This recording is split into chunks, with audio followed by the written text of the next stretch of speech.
অনির্দিষ্টকালের জন্য কর্মবিরতি ঘোষণা করেছে সরকারি প্রাথমিক বিদ্যালয়ের শিক্ষকরা। আগামীকাল থেকে শুরু করে দাবি আদায় না হওয়া পর্যন্ত অনির্দিষ্টকাল পর্যন্ত তাদের কর্মবিরতি চলবে। এক্ষেত্রে প্রাথমিক বিদ্যালয়ের সকল ক্লাস এবং পরীক্ষা বন্ধ থাকবে। কেন তারা কর্মবিরতি ঘোষণা দিয়েছে, তাদের কোন দাবি, এ বিষয়ে বিস্তারিত জানাবো আমাদের আজকের ভিডিওতে।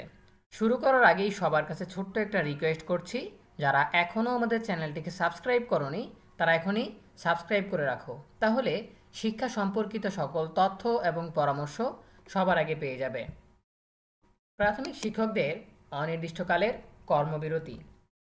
সহকারী শিক্ষক পদকে এন্ট্রি পদ ধরে 11তম গ্রেডে বেতন নির্ধারণ সহ 3 দফা দাবি আদায়ে সরকারি প্রাথমিক বিদ্যালয়ের শিক্ষকরা সোমবার থেকে পূর্ণ দিবস কর্মবিরতি পালনের ঘোষণা দিয়েছেন।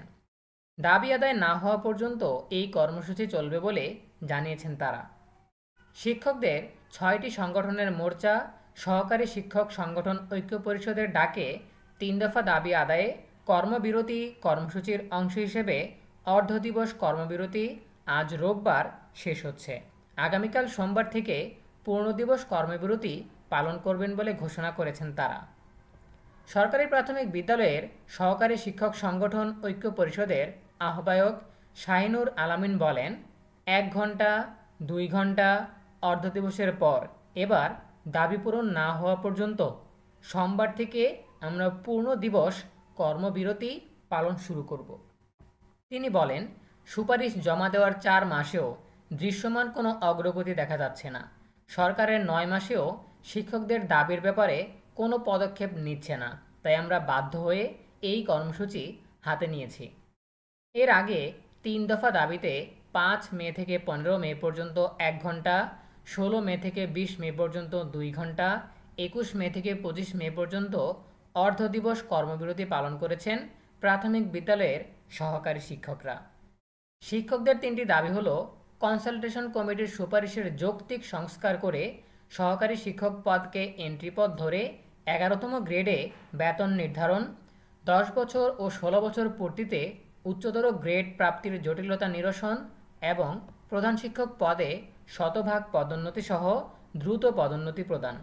এছাড়াও বর্তমান নিয়ম অনুযায়ী শুক্রবার এবং শনিবার বিদ্যালয় বন্ধ রাখা এবং প্রাথমিক বৃত্তি পরীক্ষা শুধুমাত্র সরকারি প্রাথমিক বিদ্যালয়ে অধ্যয়নরত শিক্ষার্থীদের জন্য অনুষ্ঠিত হয়, সেই দাবিও তারা জানিয়েছেন।